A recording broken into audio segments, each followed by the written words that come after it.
이게 신비로만 꼭 푸는 걸까요? 아니면 상황이나 현실을 합리적으로 이렇게 유추해서 맞춰볼 수 있는 건가요? 나는 맞춰볼 수 있다고 봐요. 요셉이 막 그 순간 눈 감고 막 무슨 성령이 잡혀가지고 그걸 듣고 난 그렇게 생각하지 않아요. 상당히 침착하게 꿈을 신비 속으로만 더 들어가는 것이 아니라 현실과 잘 융합해서 끌어내는 지혜가 통찰력이 있어요. 이해되시죠? 아주 인사이트가 있어요. 그래서 바로가 시종장의 머리를 들어 직무를 회복시킬 겁니다 라고 얘기한 거예요. 그러면서 뭐라 그러느냐 14절 시종장의 일이 잘 되시면 저를 기억하시고 저에게 호의를 베풀어서 저를 이 집에서 구해 주십시오 하면서 15절 저는 히브리 사람의 땅에서 강제로 끌려왔고 여기서도 감옥에 갇힐 만한 일을 하지 않았습니다. 자기가 자기를 변론하고 있어요 지금. 나는 그런 사람이 아닙니다. 그러니까 이 사람 복권될 거야. 그러니까 저를 좀 꼭 좀 구해 주십시오 라고 부탁을 했어요. 자 옆에서 빵 굽는 시종장이 야 해몽이 좋아. 그러니까 야 나도 꿈을 꿨는데 하면서 이제 자기 꿈 얘기해요. 내 머리 위에예요 이번에는 빵 바구니 3개가 있고 자 또 3개가 나오죠. 뭐예요? 사흘 뒤 응? 윗바구니 속에 바로를 위해 만든 각종 구운 음식인데 아니 바로가 먹어야 되는데 새들이 와서 먹더래. 자 이거는요 예전에는 사람들이 목을 매달면은 길거리에 그 목을 효수해서 걸어라 이랬어요. 그죠? 효수해서 잘라서 걸어놔. 전시를 해. 왜? 왕에게 노여움을 사면 니들도 이 꼴 돼. 잘 봐. 하고 본보기로 걸어놓기 때문에 그 썩은 시체가 매달렸으면 하늘에 있는 새들이 와서 쪼아 먹어요. 아니면 들에다가 던져갖고 짐승들이 먹게 해. 무덤 속에도 못 들어가게 할 정도로 극한 진노를 받은 사형수들을 다 이런 취급을 받았어요. 근데 빵 바구니를 만들었는데 여기 앞에는 술 맡은 장은 바로에게 다 올려드렸대. 왕을 만났어 꿈에. 근데 이 사람은 왕을 만난 게 아니라 머리 위에 빵 바구니가 있는데 새들이 와서 쪼아 먹더래. 뭐예요? 목 매다는 얘기지. 그러니까 요셉이 그 해석은 바구니가 3개는 사흘이고 사흘 있으면 바로가 시종장의 머리를 들어 나무 위에 매달아 새들이 시종장의 살을 먹을 겁니다. 뭐 인정사정 없이 그냥 꿈 얘기 해주죠? 자, 뭐 거짓말 뭐 할 수가 없는 거지. 안타까워도. 그랬는데 정말 그럴까? 20절. 사흘째 되던 날 바로의 생일이었는데 자기의 모든 신하들을 위해 잔치를 베풀고 신하들 가운데 술 맡은 시종장과 빵 굽는 일을 맡은 머리를 들게 했는데 자 머리를 들게 했다. 감옥에서 나오게 했는데 한쪽은 복직됐고 한쪽은 매달았어요. 22절. 그래서 요셉이 그들에게 해석한 대로 되었다. 자 요셉은 이렇게 꿈속에 현실과 무의식 속에 벌어지고 있는 신비를 융합시켜서 하나님의 어떤 그 앞을 알려주는 어떤 것들을 탁 이렇게 드러낸다. 인사이트 밝혀서 이렇게 딱 보여준다. 빛을 비춰서 딱 드러낸다. 이런 재능이 있는 사람이에요. 단지 그냥 신비는 신비로만 계속 몰려가는 사람이 아니야. 이것을 현실 영역으로 끌어낼 줄 아는 사람이에요. 이런 걸 비전이라고 그래요. 남들은 보지 못하는데 이 보지 못하는 것을 현실 속에 이렇게 착 드러내는 사람. 그런 사람이 어떤 사람일까? 이 사람이 지도자예요. 이해되시나요? 남들이 보지 못하는 걸 잡아서 드러내는 사람, 끄집어내는 사람, 현실로. 그런데 지금 이거를 어떻게 말하느냐. 꿈의 사람으로 얘기하는 거예요. 성경이. 보이지 않는 것을 드러내는 사람. 근데 이런 사람은 항상 지도자인데 이 지도자는 남들과 다르게 많은 어려움과 훈련을 통해서 만들어져요. 자, 23절. 술 맡은 시종장이 요셉을 기억하지 않고 잊어버렸다. 화장실 들어갈 때 나갈 때 틀리다고. 어려울 때 근데 이제 뭐 술 맡은 시종장 입장에서는 그럴 수 있어요. 이 사람 지위가 굉장히 높은 사람이에요. 아주 높은 사람이야. 그리고 한편으로는 또 그런 생각을 해봐요. 왜 하나님께서는 술 맡은 시종장이 요셉을 잊어버리도록 내버려 두셨는가? 어쩌면 하나님은 요셉의 사이즈가 이제 이거는 이제 내 그냥 생각인데 우선 보디발의 집에 들어오게 하신 것까지 하나님께서 하셨어요. 근데 술 맡은 시종장이 예를 들어서 요셉을 구출해줬다. 그러면 이제 술 맡은 시종장 밑에 들어가게 되겠죠, 요셉이. 그죠? 그러면 술 맡은 시종장 밑에서 또 살아야 돼요. 근데 하나님의 원래 뜻은 뭐야? 우리가 결과를 알지만, 파라오의 총독이에요. 이 사람이 사실상 실권자예요. 하나님 원래 세우려고 하는 사이즈는 이거야. 근데 술 맡은 시종장이 구해줘봐야 요셉은 또 그 밑에 들어가서 종노릇하고 있어요. 그죠? 그래서 때로는 하나님이 진짜 이 사람을 세워야 될 원래 자리에 올리기 전에는 그냥 내버려 두는 거예요. 환경 속에. 너는 보디발 집에 야곱의 아들로만 있을 놈도 아닌 거예요. 사이즈가 하나님 택한 게 그래요. 그릇이.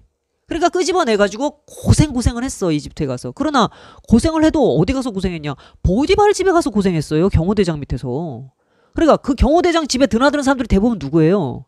무슨 정치인이고 막 이런 사람들이야. 바로의 측근이니까. 그런 사람 밑에서 노예로서는 가장 접근하기 쉬운 어떤 그 정계의 중심부에 들어가 있어요. 지금 요셉이. 물론 이 사람이 정계 자체의 무슨 인물은 아니지만 종이니까 종을 누가 뭐 경계하나? 그죠? 정치인들 대화하는데 가장 정보 요원으로 일하기 좋은 사람들이 누군지 아세요? 술집 접대부예요. 이런 사람은 뿌락치 노릇을 하기가 편한 게 스파이 노릇을 하는 게 대부분 이런 사람들 별로 경계 안 하잖아. 대단한 사람 아니니까. 옆에서 술 따르고 안주 찢어주는데 뭐 신경 쓰나? 근데 그런 일을 하인들은 마찬가지잖아. 어느 방이고 들어가서 발 씻고 이러면 중요한 얘기 한자고 가만히 듣고 있고 그런단 말이야.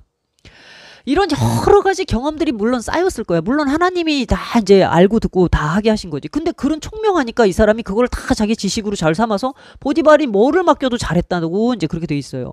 근데 이런 사람이 이제 그 아내 때문에 그 감옥으로 들어갔어. 근데 그렇게 지식이 있고 충분히 이미 훌륭한 엘리트들의 많은 것들을 소화해가지고 이미 자기 것으로 삼을 줄 아는 이런 능력을 가지고 있는 요셉이 감옥에서도 쉴 리가 없죠. 또 사람들을 대우하고 더 간수하고 뭐 이렇게 막 돌보고 하는 일을 한단 말이야. 근데 여기서 술 맡은 관원장을 만났어. 그러면 이렇게 똑똑한 유능한 청년을 구해내고 나서 너 내 밑에 와서 일해라. 그럼 또 거기 들어가야 되잖아. 그러나 하나님은 지금 이 요셉을 거기 밑에 집어넣을 생각이 없어요. 파라오에게 바로 등용을 시킬 마음이 있기 때문에 내버려 두는 거예요. 우리 일생도 지금 내가 뭔가 여기 있을 사람이 아닌데 내가 그때 그 사람에게 뭘 부탁했는데 왜 이게 빨리 해결이 안 될까 할 필요가 있을까요? 없을까요? 요셉의 일을 보면 내가 정말 가야 할 그 자리에 집어넣기 전에 하나님이 날 아직 여기 두거나 뭔가 공부를 더 시킬 게 있으면 그냥 그렇게 하시는 거예요. 누가 내가 분명히 그 사람 도와줬는데 어떻게 나한테 어떻게 그걸 잊어버리냐? 할 필요도 없는 게 모든 것이 하나님의 손에 하나님 실수하지 않는다를 믿으면 내가 누구 원망할 것도 없어요. 술 맡은 관원장 밑에 들어갈 사이즈가 아니야. 조금 몸집 더 키워가지고 이제 누구한테 바로 보낼 건가? 파라오한테 그냥 바로 다이렉트로 붙일 거예요. 하나님이. 그러니까 내버려 두는 거예요. 그래서 41장을 보면 이제 2해가 지나서 바로가 꿈을 꿔요. 자, 그냥 41장 들어가도 되겠어요, 오늘? 네. 자, 2해가 지났어요. 2년이 지났어요. 그러니까 술 맡은 관원장이 복직돼갖고 신나가지고 궁으로 들어가고 요셉은 하루 이틀 한 달 두 달 좀 기다렸어. 혹시 뭐 처음에는 복직해갖고 다시 일하고 인수위계 받느라고 시간이 있으니까 그러겠지? 계속 기다렸지만 연락이 없는 거예요. 천천히 다시 마음이 식어가기까지 요셉도 상당히 어려웠을 거예요. 하나님이 이 사람을 통해서 나를 구원하실 줄 알았는데 아니었나? 다시 이 마음을 비우기가 사람이 쉽지 않아요. 그래서 다시 내려놓는 시간이 2년이 필요했어요. 2해가 지났는데 이번에는 무려 바로가 꿈을 꿔요. 술 맡은 관원장 꿈 정도가 아니에요. 하나님이 은밀한 어둠 가운데서 놀라운 일을 하세요. 이집트라고 하는 당대 최고의 문명국의 왕이 어두운 밤에 꿈을 꾸는데 그 무식의 그 컴컴한 공간 가운데 하나님이 밀어넣는 꿈들이 바로의 뇌를 후려잡기 시작하는데 어떤 꿈이냐. 그가 나일강가에 서 있는데 보니까 나일강에 보기 좋고 살찐 7 암소들이 올라온다. 샥. 나일강이라고 하는 것은 풍요의 상징이에요. 암소들도 이 사람들은 섬겨요. 근데 소들이 쫙 올라온, 내가 이 얘기 하나 해야 되겠다.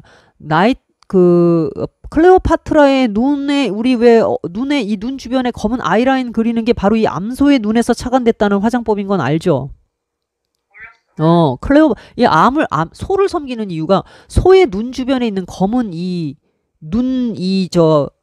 눈막에 있는 검은 그림자 같은 거, 이거를, 그걸 보고서 화장법을 만들어낸 게 클레오파트라래. 이렇게, 이렇게 검게 그리는 거야, 눈을. 그렇게 많은 동물들을 다 섬겨. 왜 동물들을 섬길까? 너무 풍요하기 때문에 그래요. 보이는 게 다 신이야. 그냥 강도 신이요, 뭐도 신이요. 근데 그런 암소들이 올라왔다는 건 뭐야?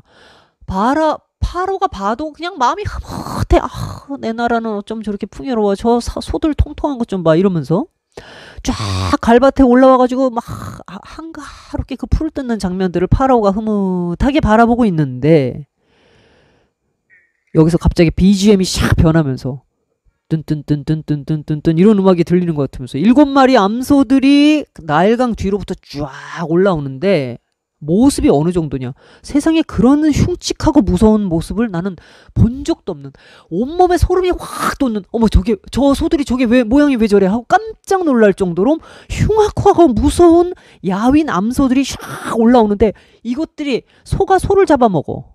소는 풀을 먹는 동물이잖아요. 얼마나 배가 고프고 얼마나 야위었는지 너무나 사납고 흉측한 모습으로 변해서 앞에 그 통통한 소 7마리를 잡아먹더라는 거야. 파라오가 너무너무나 이 공포에 질리면서 잠에서 깨어나요. 깜짝 놀라서. 그러다가 뭐에 붙잡힌 것처럼 도로 잠으로 끌려 들어가면서 두 번째 꿈을 연달아 꾸는데, 자, 이번에는 7 이삭이 한 줄기에서 쫙, 왜 우리가 빠른 필름으로 돌리는 것처럼 이렇게 쫙 금방 자라나는 거야. 가지고 막 이만큼 이삭이 막 통통해. 7 이삭이. 그래서 다시 아름답다 흐뭇하다 이러고 있는데, 동풍에 겉마른 7 이삭이 바로 그것들 뒤로 쫓아 올라오더래. 쫙 바짝 마른 것들이 뼈다귀 같이. 그러더니 그 토실토실 알찬 7 이삭을 삼켰다. 파라오가 이번에도 깜짝 하면서 깨어보니 꿈이다. 이 2개의 꿈을 파라오의 어두운 그 무의식 속으로 밀어넣어가지고 이게 무언가 강력한 인상을 주니까, 자 보세요 여러분. 파라오가 말 한마디에 사람이 죽고 살아요. 근데 인간이 자기가 어찌할 수 없는 영역 속에서 폭력적으로 밀고 들어온 꿈 때문에 꼼짝을 못해. 이게 인간이에요.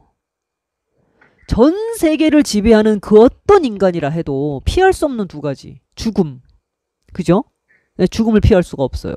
또 하나, 이런 식으로 하나님이 일하실 때. 인간이 높은 자리에 있을수록 피레침처럼 불안해요.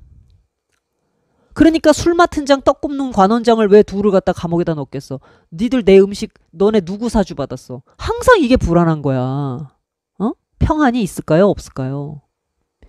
샬롬이 없어요. 이런 사람들이. 그러니까 그런 사람의 마음에 꿈이 들어와요. 그러니까 이 사람 주변에 항상 이런 신비를 푸는 사람들이 가득해.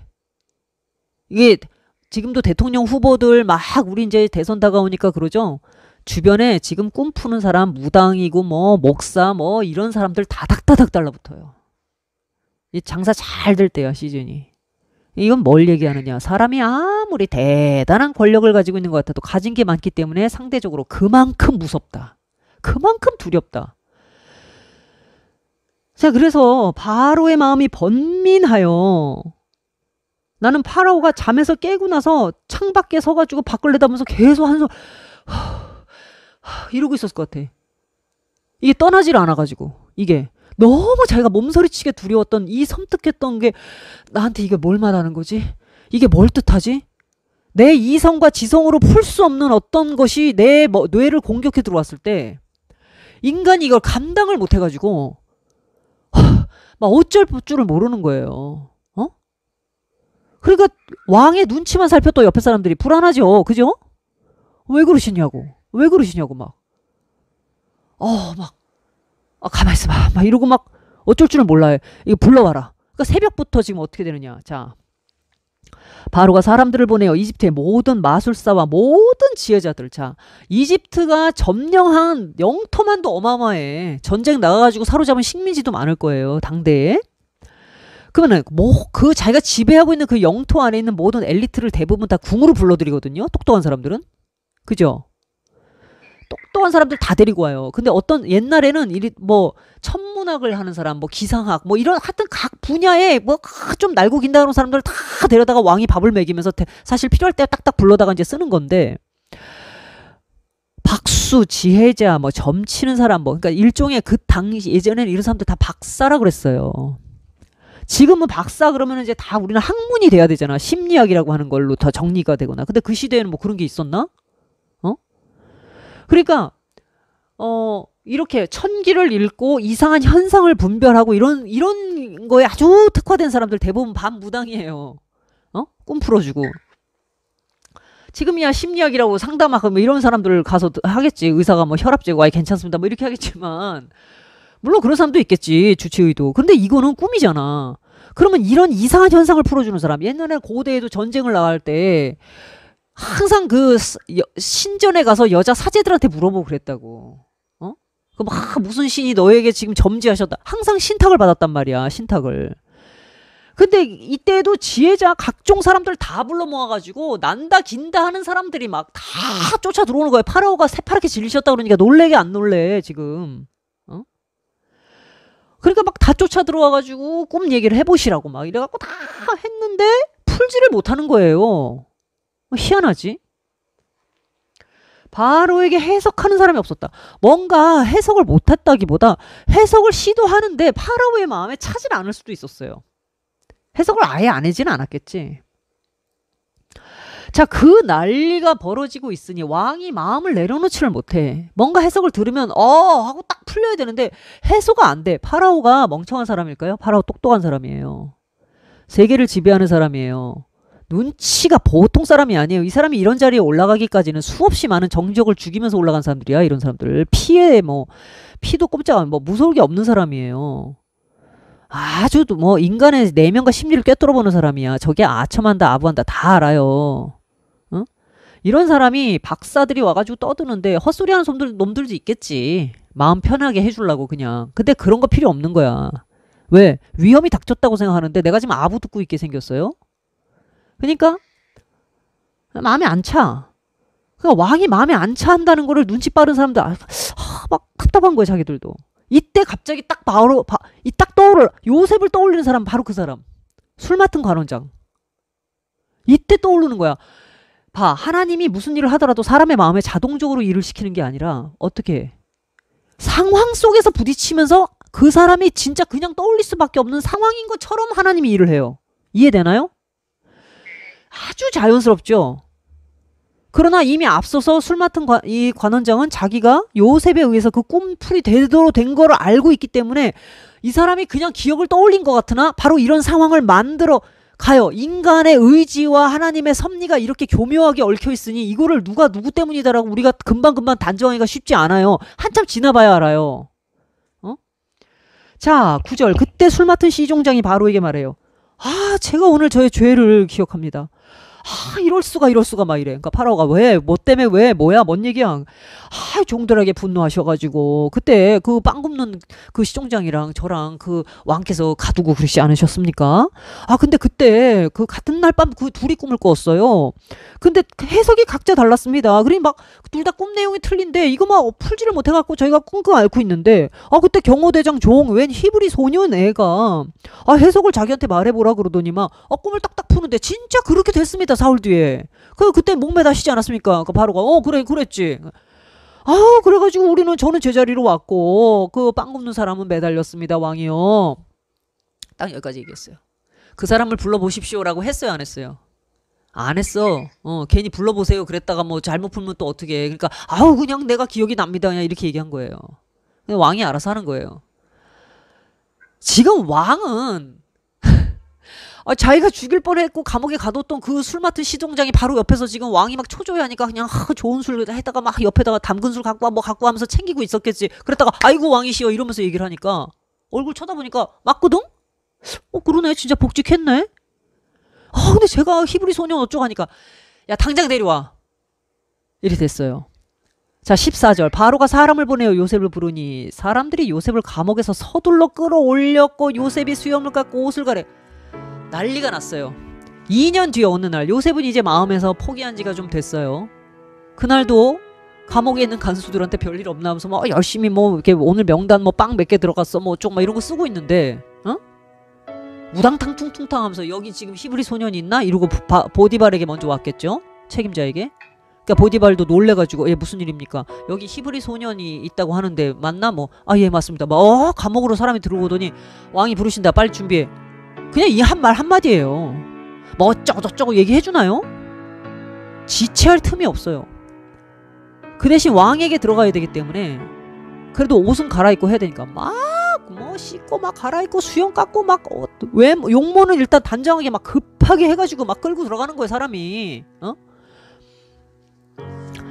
자 이렇게 요셉이 막 갑작스럽게 어느 날 그렇게 오래 시간이 걸리는 것 같더니만 어느 날 하나님께서 일을 하시기 시작하니까 한날 갑자기 환경이 변하기 시작해요.